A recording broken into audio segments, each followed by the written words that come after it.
Hey all, welcome to Circle the Tone, and today we're going to look at the gear that Metallica used back in the day for Kill 'Em All. So I've recreated the amp, the pedal, the speaker, the actual ones that were used, the old 70s and 60s greenbacks, and also the style of pickup and guitar that they used. So I'll get to the explanation later on and reveal what was used and some nerdy information about one of the best, most impactful albums in my life. That was Kill 'Em All. A lot of people, people say it's not their best album, but a lot of my friends who I ask what's their favorite Metallica tone, they'll say it was Kill 'Em All, just because it was like a punch to the face rather than the progressive, intelligent Master of Puppets, that type of thing. So, and I get that. I get you got their youth, you got that, that anger and the passion and the way they hit the strings. But we'll get to that later on. If you like this video, if you want me to keep on doing these types of videos where we get more studio rather than technique and musicianship, we look at the studio aspect rather than trying to show off. So if you like these type of videos, let me know, give me a like, subscribe. You can get a bell. There's a bell you can click to get early notifications when I upload these types of vids. And like I say, hope you enjoy it.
And we're back.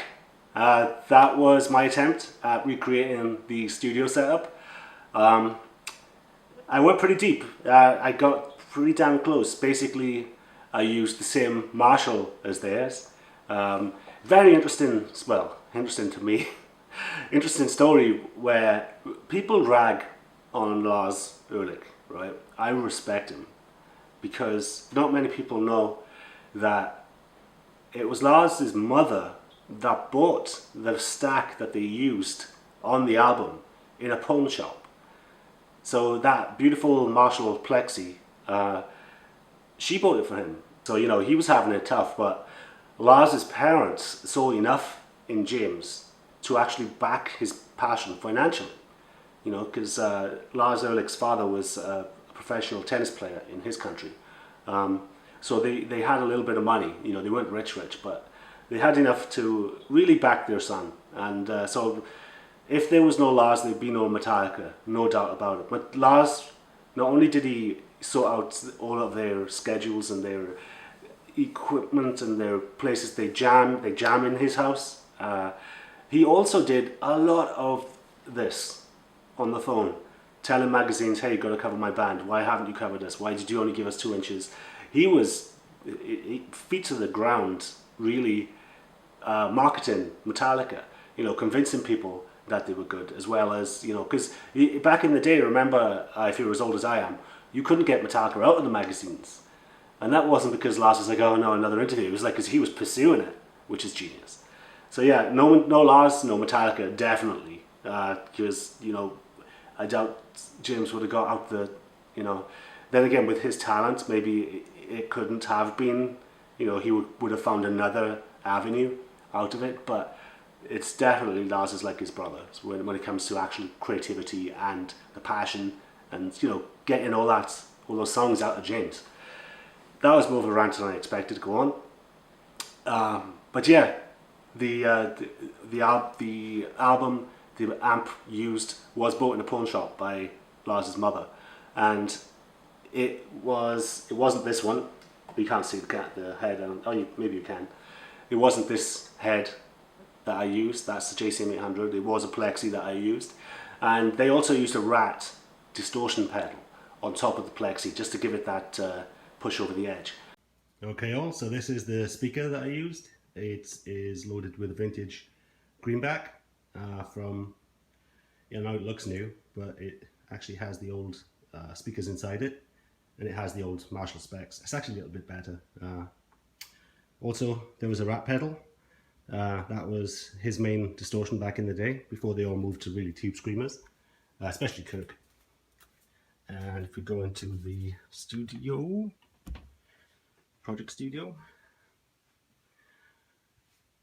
this was the amp. Plexi goodness. I'm not sure if you can see my settings in this light, but crankety crankety crank. So I used a Rat pedal as well. Mine is modded to be old, from the old, the original Rats, which sound marginally better. But Rat pedals, just a bit of advice, some of the reissues are better than, say, a reissue of a Tube Screamer. The reissues of Rats are more closer to the originals, even though they're not spot on. They're a little bit grainy compared to the other ones. They do a good job. So, hats off to Rat.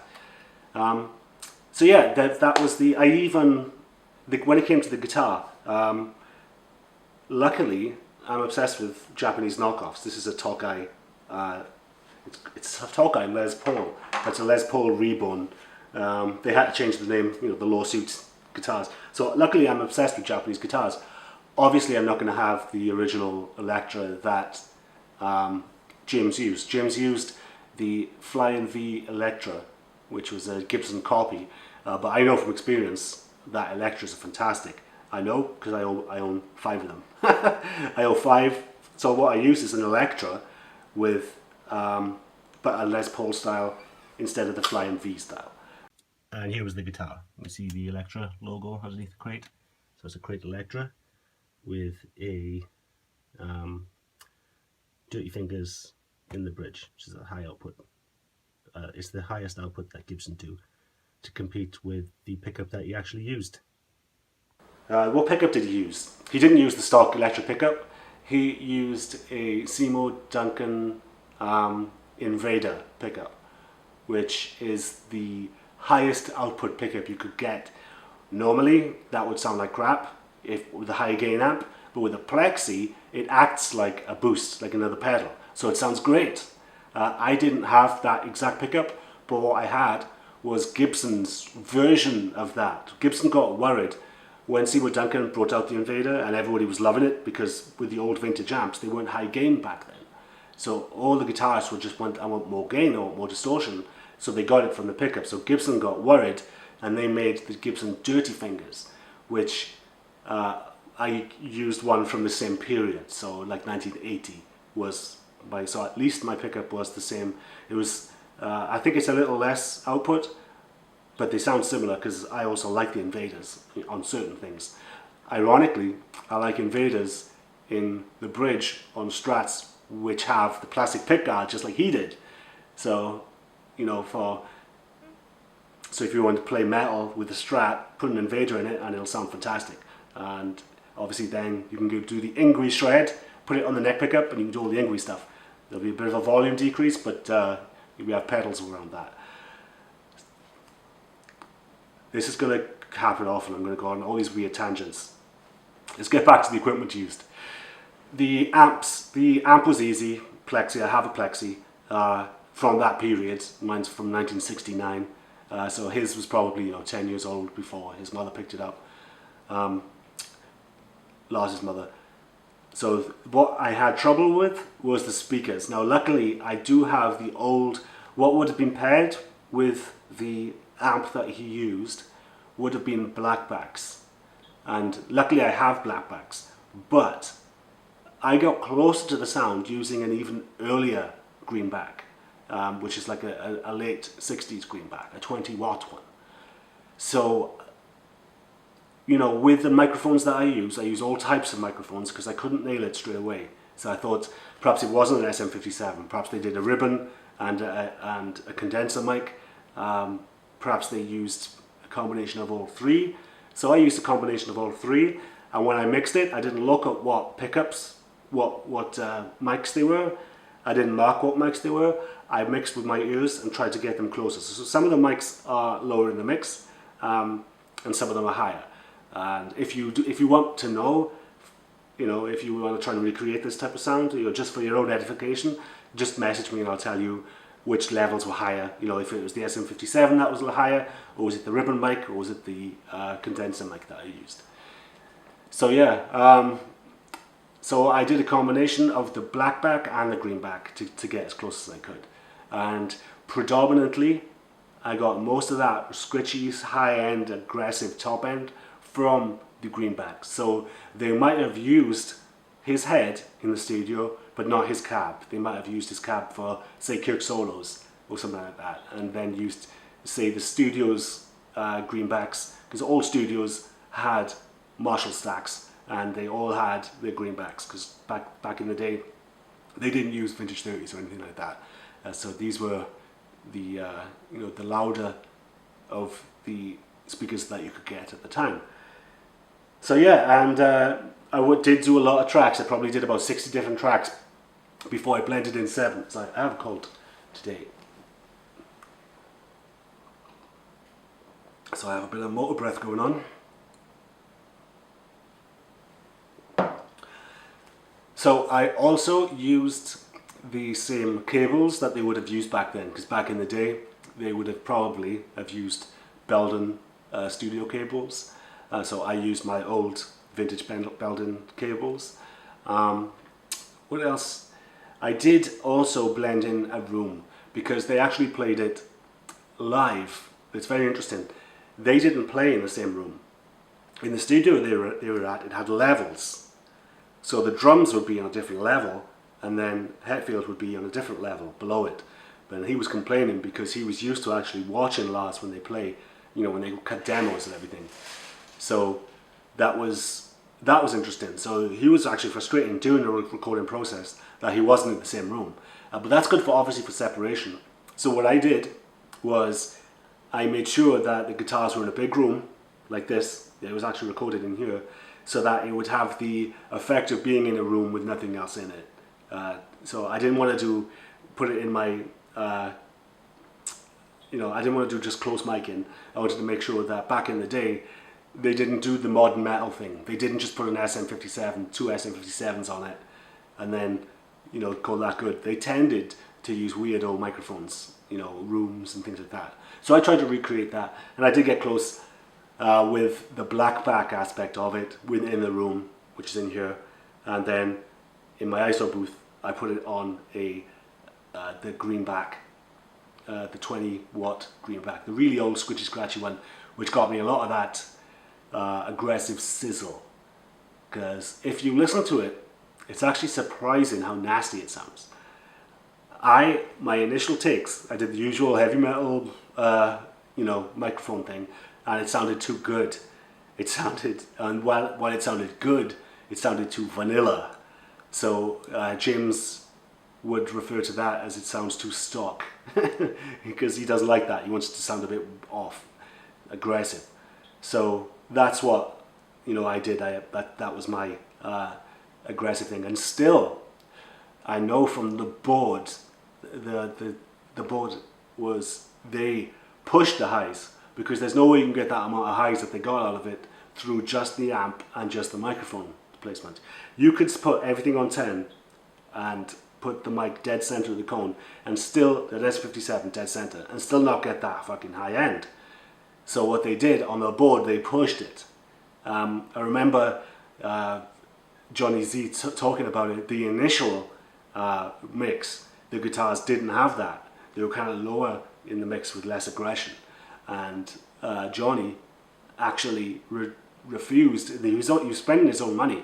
He put like his house up on remortgaged to actually finance this album. So, and he was so passionate about it. They'd already done it and mixed it, and he said no, it's not good enough. He paid even more when he didn't have any money to get it remixed, to get the guitars louder, and I think that's what they did. They pushed it on the board. So that's what I did. So I pushed it. So initially, if you're thinking, oh my god, go back and listen to that album, you'll be like, oh yeah. The bass guitar. Now, the bass was a big surprise to me. I managed to find isolated guitar tracks of just Burton and Cliff Burton, rest in peace, his tone. And his tone on that album was dog shit. There's no other way. The playing is like obviously Cliff, but oh my god, there is no bass. I had to turn the bass on the amp that I used off. I used a tube amp on the bass, and I used he used an Araya Pro 2 bass on there. I didn't have anything like that, but I tried to use the bass that is, I think my bass was too full, so I had to break my bass tracks. I had to scoop all the bass out of it. It was all mids, and then I also had to adjust my playing, and I had to put a distortion pedal on it. So I knew that he did actually use a pedal board. So I put a tube screamer on there. I should have done a bit more research, the bass, to be respectful. I don't think I actually did as much research as I could on what he used, but what I did have was I did go out of my way to get the bass tracks, and I tried to mimic that from what I had. And so I didn't use exactly what he had for the bass, but I tried to use my experience to match it. And I think I did. I got close. When I was A-Bing the two of them, I was like, okay, now I'm more there. Because my initial bass, just like the initial guitar was, this is too good. It's because now I have twice as much headroom as they used to have back in the day. With my digital, everything's pristine. It's too nice. And, I had to throw dirt on it. I had to put it, almost literally, because my pedals are dirty. So yeah, that's what I did with the bass. The drums, I researched the drums that he used. I can't remember them off the top of my head, but if you have any questions, message me and I'll check my tracks to see what drums I used. So I went through hundreds of drums, trying to match the snare hits, trying to match the bass drum hits. The bass drum's kind of boomy and loose, which kind of works because he didn't do as much double bass back then. It was practically one foot wonder. He did quite a bit though. So what an album, man. Going back to listen to it, I was just, I do listen to it every other month, but really listening to it, they were on fire. And I forget who it was Scott Ian. Scott Ian was there for the recording, and that's exactly the term he used. He said they were so tight, they knew those songs going in there. For Ride the Lightning, they were actually writing songs on the go. They were, some of their best songs, For Whom the Bells Toll, was actually written in the studio. And believe it or not, that is the first song that Metallica ever used a click track to, For Whom the Bells Toll. And that's interesting to me because it was kind of plodding and not like them, because they got excitable, they sped up and things like that. So that's a different album though. That one will be more difficult to recreate. It's not just Plexi and the rest of it. That's a lot of stuff going on. So yeah, what else is there? Any little secrets? I'll put anything else in the comments, so check out the comments. If you have any insider information on this album, I am all ears. I did a solo at the end. I believe Kirk used a Flying V back then, a real Gibson though. So I did at the end to use my real Gibson in the neck pickup position to do a quick solo, but that was with the rhythm tone, so it doesn't sound like it. So whatever Kirk was using, his settings, his amp might have been different, you know, that type of thing. So my solo tone wasn't on, it was way off. But it was just a little bit of fun to do at the end. I just tried to recreate his style without a wobble pedal. I'm kind of sick of the wobble jokes about Kirk as well. You know, he was such an influence on me. Some of the stuff he did, called, you know, the Call of Cthulhu, absolutely breathtaking. And it was his lessons. After Kill 'Em All, he got lessons from Joe Satriani, and so the leap between the two albums of, you know, the first album was him and his blues scale, and the second one was Ride the Lightning with all these amazing tracks on there and solos. So, you know, he really did his homework. He has it in him. More recently, he has gotten rich, and, you know, it takes a bit of the fire out of you, you know, when you're surfing instead of living in a camper, you know, so it's, yeah, he could do better. He has it in him, but, you know, if I was rich and satisfied and played to 100,000 every other week, you know, perhaps my priorities would change. But yeah, Kirk's was amazing, is, and yeah, I think, well, I don't think, I think the drive, I think the bass player doesn't push them like the old ones did. You know, I think that has a bit of influence. So now it's just two writers. You know, even though they do say that they brought everything to the table for some of the albums. You know, but it's, I don't like the new album. I'm sorry, Metallica, I love you, but I think you gotta get away from playing with the click track. The click track is the killer. I mean, back in the day, I think, it's my opinion, you know, it's metal in general. The click track and getting all drums perfect, that's killed metal. Now it's practically synthesized metal, and that's why I can't, it's too perfect. So that is where I think Metallica have gone wrong. They led the way in the drum replacement aspect. They were the, I remember my father's a drummer, professional drummer, he's dead. But I remember him telling me that the producer told him that the drums were mostly replacement drums, and I wouldn't hear it. I was like, this is nonsense, this is Metallica, they didn't do stuff like that. And it turns out now that the entire industry did it after them. So, you know, they kind of trailblazed a bad part of metal production, the studio perfection. They went a bit too far. So I wish they'd go back to, you know, the Ride the Lightning, the Rough and Ready stuff, and bust out the click track for the ballad or whatever, you know. Rant. That part of the reason why I have an album, if you're interested, I have an album that you can download for free. It's not going to be free for forever. It's been free for about 5 years, but I'm going to start charging for it. I just put it out there, I didn't really market it or anything, so now I'm going to market it. I was thrash. I mean, my album,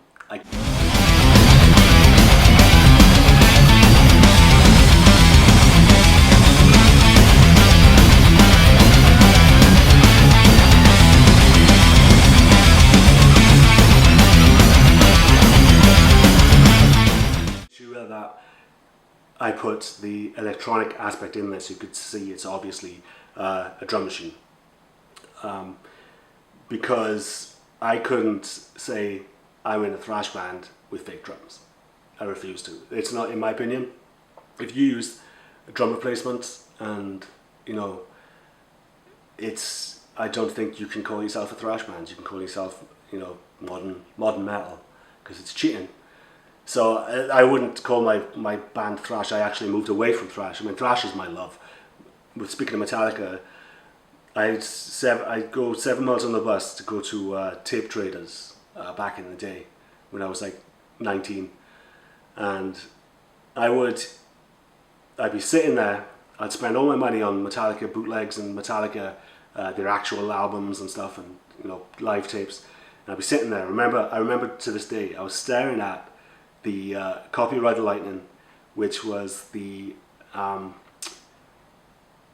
what do they call it? The picture disc, where it was the picture of the blue disc with the Ride the Lightning, with the electric chair on it and everything. And I was staring at it, and then I was looking at my money I had, and I only had enough for bus fare, and I ended up buying the album and walking 7 miles home. And that 7 miles is like, you always have that neighborhood that you have to walk through, right? Well, there was a gang called the LCT, and they would kick the ass of any long-haired guy that walked through their territory. So I risked life and limb for this band. I broke my nose in the pit. Seeing Metallica live was actually ruined live music for me, because I got lucky enough. I mentioned my dad was a drummer. Back in the day, my drummer's roadie ended up being a guitar tech for Kirk Hammett. So that was amazing. And then he actually reached out to me because he knew as a metalhead, do I want backstage passes to Metallica? I couldn't believe it. It was the Wherever I May Roam tour, I think it was. Or was it the Injustice? It was one of those. It was the Milton Keynes Bowl, and Metallica and Megadeth were on stage for the first time. So there was a big deal because Megadeth was sharing the stage with them. So I got to see that era, and also I got to see Diamond Head play, which was fantastic. So think about this, right? Behind me was a couple of 100,000 people being squashed up against railings. I was in the camera pit, directly below James or whoever else I wanted to go and see. Now imagine that, right? James right there, like his fucking spittle landed on you, and everybody being crushed behind me having free beer, everything. It was the most amazing experience of my life, and it was kind of fucked up gigs for me ever since, because I've never seen anything as good. It kind of did. I mean, I saw Pantera, and that was amazing. I got fucking kicked out of there for getting on stage and stage diving. But that was amazing. But Metallica were the fucking... And it ruins gigs, because where can you go after that? After being right underneath him with his mullet and his fucking black outfit, raging, just looking at his right hand because I was obsessed with guitar, how does he fucking do it and sing? And then I go over to Jason. Jason was fucking possessed. Go back and listen, because I remember thinking, fucking hell, he's going to kill himself, he's going to hurt himself, the way he sung and the way he headbanged and everything. Go back and YouTube Metallica, Milton Keynes Dome, and watch Jason. It's fucking so great. So yeah, so I got like, now if a band's coming to town, I'm like, yeah, whatever. Because I've been at the top of the mountain. It's a shame it couldn't have been Cliff, but that would be a disservice, to Jason, because I love Jason. It was what it was, and it was amazing. I don't think it could get better, because if I did see him back in the day, I'd be in the pit getting my ass kicked, and I wouldn't be able to see what I saw. So that it wouldn't have been as good if it was in the Burton days. So yeah, good times, man. Metallica, what a band, what an influence, and they can't do any wrong. They can put out a bad album, and I'll never turn my back on them, because they give me my right hand. I'm tight because of them, relatively tight. So yeah, if you like what you see, share it. If you're another Metallica fan, you'll be helping me out. I have hardly any subscribers.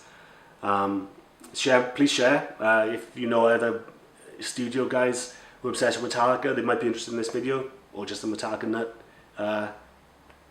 Feel free to share this video. I haven't asked anyone to share my videos before, so this is the first. So I would appreciate that. I'm Owen, Circle of Tone, and Metallica. Fucking Metallica, yeah.